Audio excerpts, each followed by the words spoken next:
कि अब वो समय आ गया है कि हमें हिंदुस्तान का एक्सरे करना है। ये पता लगाना है कि अगर 90 अफसर हिंदुस्तान को चला रहे हैं और उसमें से 5% भागीदारी ओबीसी को मिल रही है, तो क्या ओबीसी की आबादी 5% है? क्या हो ही नहीं सकता।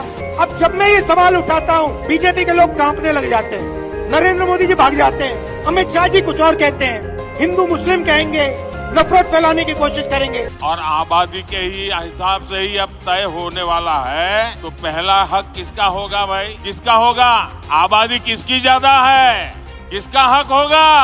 जरा कांग्रेस वाले स्पष्टता करें, क्या आबादी के हिसाब से हक मिलेगा क्या? जिस राहुल गांधी को मोदी ने ओबीसी विरोधी बताया और उन पर मोदी सरनेम केस में मुकदमा चलाया, आज वही मोदी जी के लिए उल्टा पड़ गया। मोदी जी खुद ही ओबीसी विरोधी साबित कर बैठे अपने आप को। दोस्तों, मोदी जी ने अब अपनी असलियत दिखा दी। यानी 5 राज्य के जो चुनाव होने जा रहे हैं ना, उसमें मोदी जी आए दिन अपना जो असली स्वरूप है, जो अपनी असलियत है, वो दिखाते हुए नजर आ रहे हैं। जिस राजनीति के लिए मोदी जी खास तौर पर जाने जाते हैं, उसी गंदी राजनीति की कीचड़ में मोदी जी फिर एक बार उतर गए।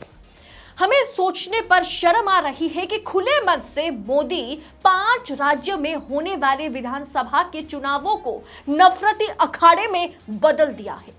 दोस्तों, सबसे पहले आप बिना कुछ सोचे मोदी जी का ये भाषण सुनिए। आप यकीन नहीं कर पाएंगे कि किस तरह से हिंदू मुसलमान कोई प्रधानमंत्री कर सकते हैं, और उन्होंने खुद ही अपने आप को जो है एक तरह से ओबीसी विरोधी करार दिया। पूरी दुनिया जब मोदी को एंटी माइनॉरिटी मामले में आड़े हाथों में ले रही है, तब मोदी जी का ये बयान शर्मनाक है। रहा था कि पूर्व प्रधानमंत्री मनमोहन सिंह जी क्या सोच रहे होंगे। भारत के पूर्व प्रधानमंत्री मनमोहन सिंह जी तो कहा करते थे कि देश के संसाधनों पर पहला हक माइनॉरिटी का है, अल्पसंख्यकों का है, और उसमें भी मुसलमानों का है। अब कांग्रेस कह रही है कि आबादी तय करेगी कि पहला हक किसका होगा। यानी क्या अब अल्पसंख्यकों का हक कांग्रेस कम करना चाहती है क्या? और आबादी के ही हिसाब से ही अब तय होने वाला है, तो पहला हक किसका होगा भाई? किसका होगा? आबादी किसकी ज्यादा है, किसका हक होगा? दोस्तों, खबर कुछ ऐसी है कि कांग्रेस नेता राहुल गांधी ने 25 सितंबर को छत्तीसगढ़ के बिलासपुर में ये बात कहते हुए नजर आए कि अब जो है आरक्षण जरूरी है, ओबीसी के लिए महिला आरक्षण जरूरी है। और इसके दूसरे दिन वो एक प्रेस कॉन्फ्रेंस करते हैं और कहते हैं कि आरक्षण बिल में ओबीसी को भी लाभ मिलना चाहिए। यानी जो रिजर्वेशन है, रिजर्वेशन अंडर रिजर्वेशन बहुत जरूरी है। दोस्तों, जैसे ही सदन में महिला आरक्षण बिल को पेश किया जाता है, तो वैसे ही विपक्ष और खासकर राहुल गांधी और सोनिया गांधी ने इस बात पर जो है अपना स्टैंड लिया कि रिजर्वेशन अंडर रिजर्वेशन या रिजर्वेशन विद इन रिजर्वेशन बहुत जरूरी है। जो ओबीसी महिलाएं हैं, उनके लिए अलग से आरक्षण की जरूरत है। और इस बात को जो है ना बहुत तवज्जो दी गई, और बिहार में इतने साल बाद जातीय जनगणना हुआ, और इस नतीजे ने मोदी जी को पूरी तरह से, भारतीय जनता पार्टी की सरकार को पूरी तरह से तितर बितर कर दिया। क्योंकि अब मांग उठ रही है कि जातीय जनगणना जरूरी है, और इस पर मोदी जी किस तरह के भाषण देते हुए नजर आ रहे हैं वो आपने सुना है। तो दोस्तों, मोदी जी ये कह रहे हैं मंच पर कि अगर 80% हिंदू है तो सारे हिंदू भाइयों और बहनों निकल जाओ, जाके अपना हक छीन लो, और जो 20% मुसलमान है तो कांग्रेस फिर मुसलमान विरोधी है। यानी मंच पर वो पूरी तरह से हिंदू मुसलमान करते हुए नजर आए। ओबीसी आरक्षण पर, जातीय जनगणना पर, आखिरकार जातीय जनगणना से मोदी सरकार पीछे क्यों हट रही है, ये जो है इसका पूरा मसला बहुत बड़ा है। लेकिन मोदी जी ने मंच पर जिस तरह के शब्दावली का इस्तेमाल किया या उन्होंने जिस तरह के झूठ परोसे, उस पर यह वीडियो है। पहली बात तो मनमोहन सिंह पर मोदी जी मंच पर झूठ बोले, मनमोहन सिंह पर लगाए गए आरोप झूठे हैं। दूसरी बात, प्रधानमंत्री मोदी महिला ओबीसी आरक्षण पर अपना स्टैंड एकदम क्लियर कर दिया, साबित कर दिया कि जनगणना करके पिछड़े वर्ग को मोदी जी हक देने से पूरी तरह से पीछे हट रहे।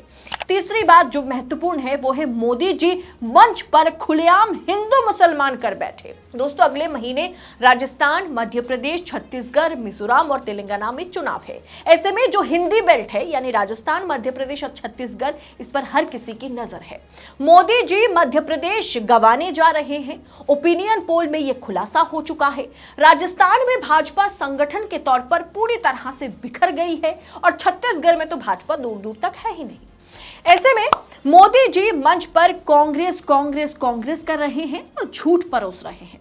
मोदी ने पूर्व प्रधानमंत्री मनमोहन सिंह के बारे में कहा कि मनमोहन सिंह कहते थे देश के संसाधनों पर पहला हक मुसलमानों का है, जबकि ये सरासर झूठ है। फैक्ट चेक में यह पाया गया कि मनमोहन सिंह का यह कथित विवादित बयान 15 साल पुराना है। 9 दिसंबर 2006 को उन्होंने बतौर प्रधानमंत्री नेशनल डेवलपमेंट काउंसिल को संबोधित किया था और उस दौरान उन्होंने कहा था तब से ये जो उनका बयान है चर्चा में रही। दोस्तों मनमोहन सिंह ने अपने बयान में क्या कहा था आपके स्क्रीन पर। मेरा मानना है कि हमारी प्राथमिकता स्पष्ट है। कृषि, सिंचाई, जल संसाधन, स्वास्थ्य, शिक्षा, ग्रामीण बुनियादी ढांचे में महत्वपूर्ण निवेश करना और साथ ही SC, ST, OBC वर्गों के उत्थान के लिए अच्छा काम करना, अल्पसंख्यक और महिलाएं और बच्चों के लिए अच्छा काम करना, अनुसूचित जातियों और अनुसूचित जनजातियों के लिए योजनाओं को पुनर्जीवित करने की जरूरत है। हमें नई योजना ला करके ये सुनिश्चित करना होगा कि अल्पसंख्यकों का और खासकर मुसलमानों का भी उत्थान हो सके, विकास का फायदा मिल सके। इन सभी का संसाधनों पर पहला हक है। इन सभी का मतलब दोस्तों क्या है?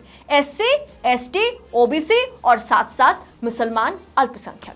केंद्र के पास बहुत सारी जिम्मेदारियां हैं, ऐसा उन्होंने उस समय कहा था 2006 में। अब देखिए मनमोहन सिंह ने तो SC, ST, OBC, अल्पसंख्यक, महिलाएं और बच्चों को फर्स्ट प्रायोरिटी देने की बात कही थी। अब मोदी जी के जो स्क्रिप्ट राइटर हैं उनमें से सिर्फ मुसलमान और अल्पसंख्यक इन दो शब्दों को वो चुनेंगे और फिर जनता के आगे मोदी जी झूठ परोसेंगे। ऐसे कैसे चलेगा? यानी फैक्ट चेक ने तो ये प्रूफ कर दिया है कि वर्तमान प्रधानमंत्री मोदी ने पूर्व प्रधानमंत्री मनमोहन सिंह के बारे में कितनी कम जानकारियां वो रखते हैं और कितना झूठ फैलाते हैं। तो वही जो जातीय जनगणना बिहार सरकार ने की है उससे मोदी सरकार की लंका लगा के रखती है, क्योंकि अब तो मांग की जा रही है मोदी जी से कि जनगणना हो और पिछड़े वर्गों को जो है, पिछड़े वर्ग जो है, अदर बैकवर्ड क्लास जो है यानी OBC जो है, उन्हें अपना हक मिले। रिजर्वेशन पर 80% हिंदुओं की हक पर बात कर रहे हैं मोदी जी।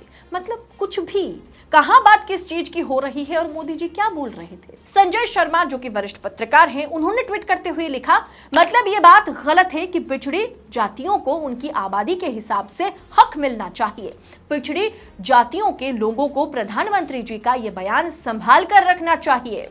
दोस्तों याद कीजिए, OBC के नाम पर मोदी जी खुद कहते हैं कि मैं OBC समुदाय से आता हूं। OBC के लिए जितना मोदी सरकार ने किया है उतना आज तक किसी भी सरकार ने नहीं की है। तो फिर मोदी जी OBC का जो हक है वो उन्हें देने से क्यों पीछे हट रहे हैं? अगर जितना जिसका आबादी है और जितने पिछड़े वर्ग हैं उनमें से उन्हें हक दिलाना क्या नाजायज है? क्या इसका मांग उठाना नाजायज है?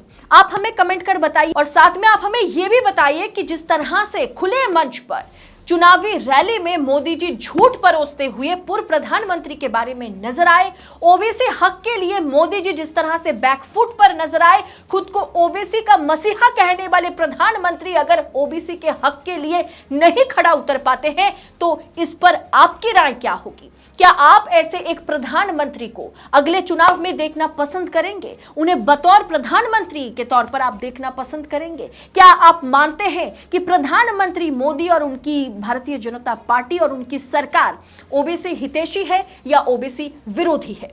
आप अपनी राय कमेंट कर हमारे साथ जरूर शेयर करें। बाकी राजनीतिक खबरों को पूरी पड़ताल के साथ पाने के लिए, सच्ची खबरें निष्पक्षता के साथ पाने के लिए चैनल को सब्सक्राइब दोस्तों जरूर करें। आप देख रहे हैं कि किस तरह से तमाम मीडिया हाउस में तमाम पत्रकारों पर दबाव बनाने की कोशिश हो रही है, उन पर तमाम तरह के रेड चलाए जा रहे हैं। अगर किसी ने कुछ गलत किया है जरूर उन पर रेड हो, उन पर कार्रवाई होना जरूरी है। लेकिन साथ साथ जिस तरह से स्वतंत्र मीडिया को दबाने की कोशिश हो रही है उसके लिए हमें खड़ा होना होगा, उसके लिए हमें इकट्ठा होना होगा और आपको हमारी मदद करनी होगी। आप जैसे व्यूअर्स ही हमारी ताकत है। तो देश नीति को अपना भरपूर सपोर्ट दें और आजाद मीडिया को आजाद रखने की जिम्मेदारी निभाइए। देश नीति को सब्सक्राइब करने के साथ साथ हो सके तो वीडियो के अंत में थैंक्स ऑप्शन का दोस्तों इस्तेमाल जरूर करें। बहुत बहुत शुक्रिया। जय हिंद, जय भारत।